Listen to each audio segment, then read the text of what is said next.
नर्मदे हर। मैं संजय सेन स्वागत करता हूं आपका हमारे YouTube चैनल मेरी यात्रा पर। मैंने और मेरी धर्मपत्नी हम दोनों ने लगभग 3000 किलोमीटर की नर्मदा परिक्रमा हमारी SP 125 होंडा बाइक से 12 दिनों में पूरी की है।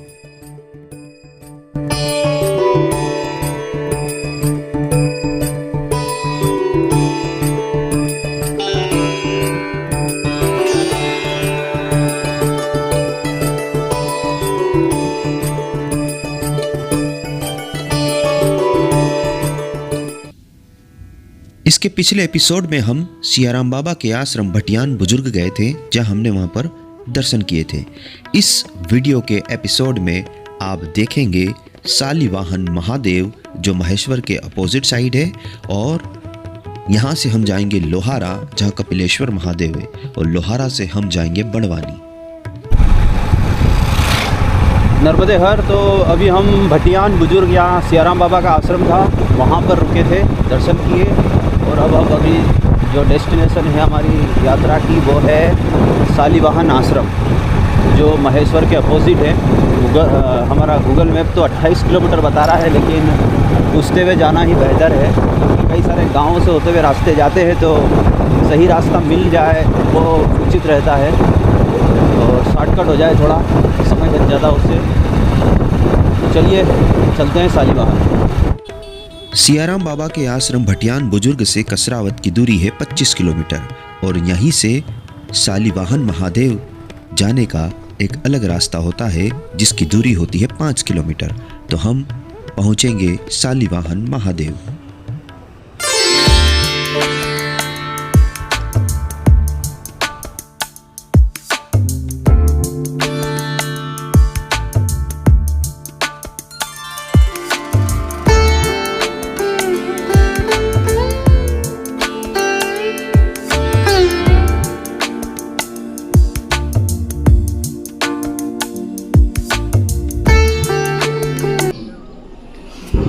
तो ये सालीवाहन महादेव हैं यहाँ पर, और यहाँ जब आप बाहर आएंगे तो वो सामने है महेश्वर घाट। पूरा महेश्वर का घाट यहाँ से दिख रहा है, और ये भी होलकर वंश ने इसे स्थापित जीर्णोद्धार करवाया था मंदिर का। और यहाँ इस घाट पर ये सालीवाहन है, और वहाँ है सामने महेश्वर का पूरा लंबा चौड़ा घाट जो आपको दिखाई दे रहा है। तो इसके इतिहास के बारे में भी आपको मैं आगे बताऊंगा। तो वहाँ पर सामने है महेश्वर, और यह है सालीवाहन। अति सुंदर नर्मदा मैया, जय हो मैया।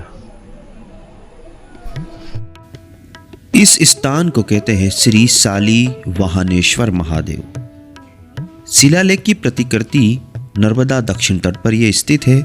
ये गांव है मुबारकबाद उर्फ नावड़ा टोली, तहसील कसरावद, और यह आता है जिला खरगोन, मध्य प्रदेश में। श्रीमंत बापूजी राजे होलकर ने सर्वप्रथम 7 अप्रैल 1908 को इस मंदिर का जीर्णोद्धार करवाया था। बताया जाता है कि श्री सालीवाहनेश्वर महादेव मंदिर का निर्माण सर्वप्रथम सालीवाहन राजा ने करवाया था, और उन्होंने ही शक संवत, जिसे सालीवाहन संवत भी कहते हैं, शुरू करा था, जो आज मान्यता प्राप्त है, जिसे हम हिंदू कैलेंडर भी कह सकते हैं। आपकी इस मंदिर निर्माण के बाद यह मंदिर जीर्णोद्धार करवाने का पूरा श्रेय जाता है श्रीमंत बापूजी राजे होलकर का। वो जब यहाँ पर आए, उनके मन में इस मंदिर को फिर से जीर्णोद्धार करने की भावना भगवान की कृपा से जागृत हुई। उन्होंने यहाँ पर मुख्य मंदिर को छोड़कर पूरे मंदिर का निर्माण करवाया, पेड़ पौधे रोपे, और जो पेड़ पौधे उन्होंने रोपे थे वो आज अपने मूल अवस्था में है। शिव परिवार में पार्वती, गणपति, नंदी की मूर्तियां खंडित हो गई थी। उनकी जगह पर उन्होंने नई मूर्तियों का यहाँ पर स्थापन करवाया। इस मंदिर के दूसरी ओर महेश्वर का विशाल घाट भी दिखाई देता है, जो होलकर वंश की प्रतिष्ठा और प्रभु भक्ति का द्योतक। तो यहाँ पर एक वंशावली दी गई है, जो श्रीमंत बापूजी राजे होलकर प्रथम पंचभैया ने 7/4/1908 को मंदिर का जीर्णोद्धार करवाया था। शालिवाहन मंदिर जीर्णोद्धार करता। पूरी वंशावली यहाँ पर प्रस्तुत है। यहाँ पर महाराजा यशवंतराव जी होलकर प्रथम, श्रीमंत भोजराज बारगल और श्रीमंत रुक्मा जी होलकर सुपेकर, ग्राम सुपे, जिला बारामती, महाराष्ट्र, ये वंशावली यहाँ पर दी गई है महारानी होलकर के वंश की।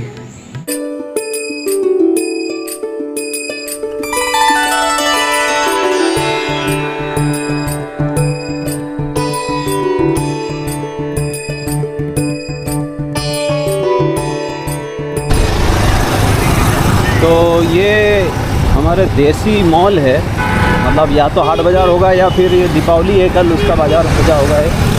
यहाँ पर इतनी ढेर सारी दुकानें हैं, तो या तो ये दीपावली के उपलक्ष्य में लगी है या फिर ये हाट बाज़ार है। वाह, पूरा बाज़ार भरा हुआ है।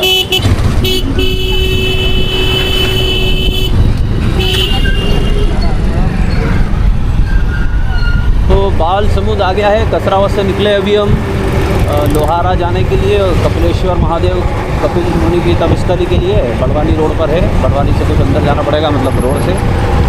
और अभी आ गया है बाल समुद्र।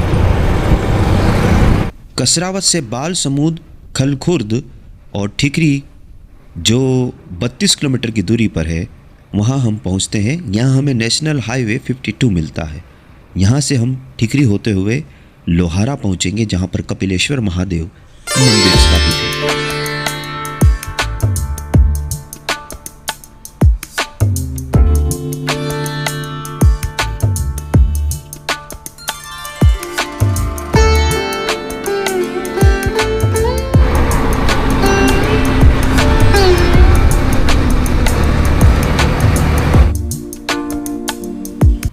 यह है नेशनल हाईवे 52, जिसे हम AB रोड भी कहते हैं, आगरा मुंबई नेशनल हाईवे। ये ठिकरी तक हमें ले जाएगा। उसके बाद हम बड़वानी के रास्ते पर पहुंच जाएंगे, जो है नेशनल हाईवे 347B, जहां से हम लोहारा पहुंचेंगे, जिसकी दूरी है 27 किलोमीटर।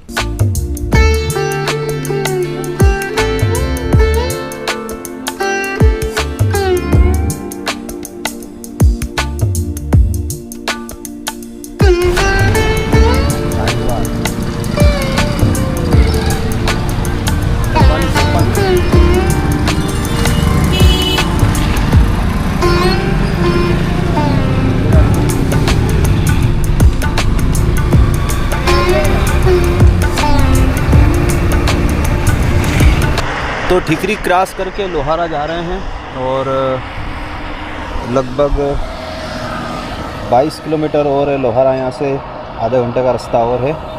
और उसके बाद में बड़वानी जो रहेगा, वहाँ से लगभग आधे घंटे का रास्ता बड़वानी का भी है। थोड़ा सा रेस्ट लिया है।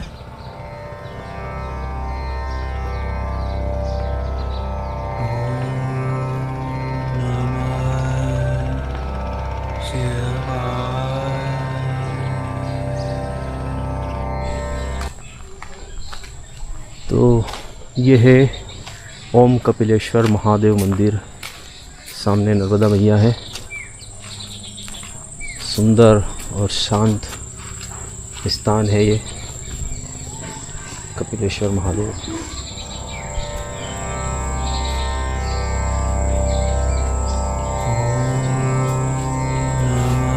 ओम नमः शिवाय, ओम नमः शिवाय, ओम नमः शिवाय, ओम नमः शिवाय, ओम नमः शिवाय।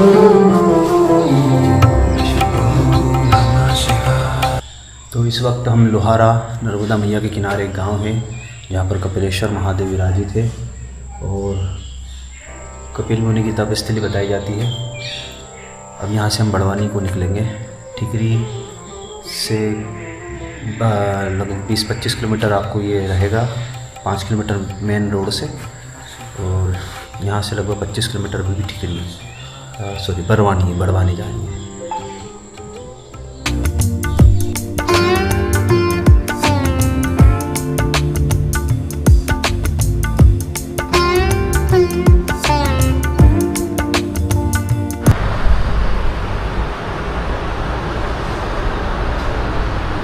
तो बड़वानी से 6 किलोमीटर पहले एक सुंदर से अन्य क्षेत्र में जहाँ नर्मदा परिक्रमावासियों की सेवा की जाती है, वहाँ पर हमको रुकने का मौका मिला है और बहुत सुंदर व्यवस्था है यहाँ पर।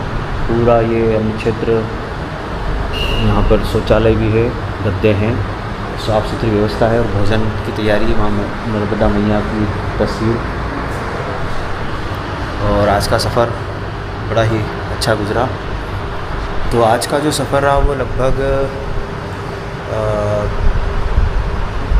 190 किलोमीटर के आसपास हमने सफ़र तय किया और 190 किलोमीटर बड़वानी के है आसपास हम पहुंच चुके हैं और कल से हम महाराष्ट्र में इंटर करेंगे।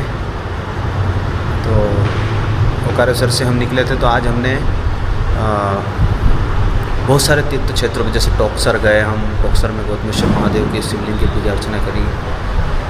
उसके बाद हम बकावा गए। बकावा में अन्य क्षेत्र में उन्होंने भोजन प्रसादी ग्रहण करी, जो बाल भोग हमने किया वहाँ पर।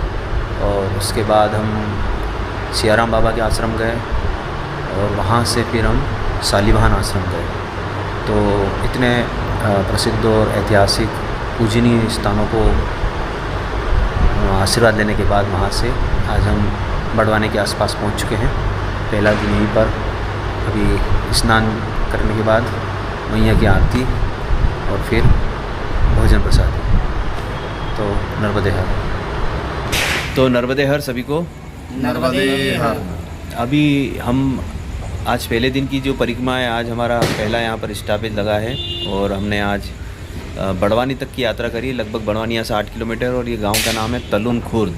और यहाँ की जो परिक्रमावासी की सेवा के लिए जो टीम बनी हुई है, बीच में हमारे सरपंच साहब बैठे हुए हैं नर्मदे हर, और ये है संदीप भैया और एक और साथी यहाँ पर बैठे हुए हैं। और इनकी पूरी टीम बहुत ही मन लगाकर प्रेम प्यार से परिक्रमावासियों की सेवा कर रही है। और हमें भी अपना बहुत ही बढ़िया यहाँ पर स्वादिष्ट गर्मा गर्म खाना जो घर में मिलता है वैसा ही हमको यहाँ पर उपलब्ध करवाया आप लोगों ने। और ये परिक्रमावासियों की जो सेवा निष्ठा भाव से कर रहे हैं, उनके लिए इनको बहुत बहुत साधुवाद है। और पिछले साल से इन्होंने ये सेवा अपने हाथों में ली है और अभी शुरुआत है, लेकिन आगे इनका जो भविष्य का जो इन्होंने रोड मैप बनाया है कि पास में ही एक टीन सेट बनाने वाले हैं परिक्रमावासियों के लिए। तो इनको बहुत बहुत शुक्रिया। नर्मदा मैया इनकी हर मनोकामना पूर्ण करे। कैसा अनुभव है संदीप भैया आपका? बहुत अच्छा अनुभव। सभी यहाँ परिक्रमावासियों का हम सेवा कर रहे हैं और पिछले साल ही हमने यहाँ पर ये परिक्रमावासियों के लिए आश्रय चालू कराया है और सभी परिक्रमावासी रुकते हैं यहाँ पर। अभी दीपावली का टाइम है, अभी परिक्रमावासी कम आ रहे हैं, लेकिन दीपावली की 11 के बाद से परिक्रमावासी यहाँ काफ़ी संख्या में श्रद्धालु आते हैं। सरपंच साहब, सेवा करके कैसा लग रहा है? सेवा करने से माँ के परिक्रमा अच्छा लगता है और आगे का हमने सोच रखा कि आश्रय स्थल बनना, वहाँ पर पूरी सुविधा के साथ आने वाले समय बहुत जल्दी ही माँ परिक्रमा वाले को सुविधा दी जाएगी। वैसे ये जो मांगलिक भवन है, जो आप सरपंच साहब है, तो आपने पूरा प्रांगण परिक्रमावासियों के लिए अभी कर रखा है। यहाँ पे गुरुजी भी पधारते हैं। क्या नाम गुरुजी होता है? शशि गिरी जी महाराज हिमाचल वाले हैं। शशि गिरी जी महाराज हैं, जो निःशुल्क औषधि वितरण भी यहाँ पर परिक्रमावासियों के अलावा गाँववासियों के लिए भी वो आयुर्वेदिक दवाइयाँ उपलब्ध करवाते हैं। यहाँ पर पीछे आप देख रहे हैं औषधालय है और बहुत ही अच्छी लगन से यहाँ पर सेवा हो रही है। तो हमारा मन प्रफुल्लित हुआ। मैया रानी ऐसे ही सबके मनोकामनाएं पूर्ण करती रहे, सबको ऐसी ही सत प्रेरणा मिले कि वो इस तरह के सत्कार्य करने पर इच्छुक हो और अग्रसर हो। नर्मदे हर। नर्मदे हर।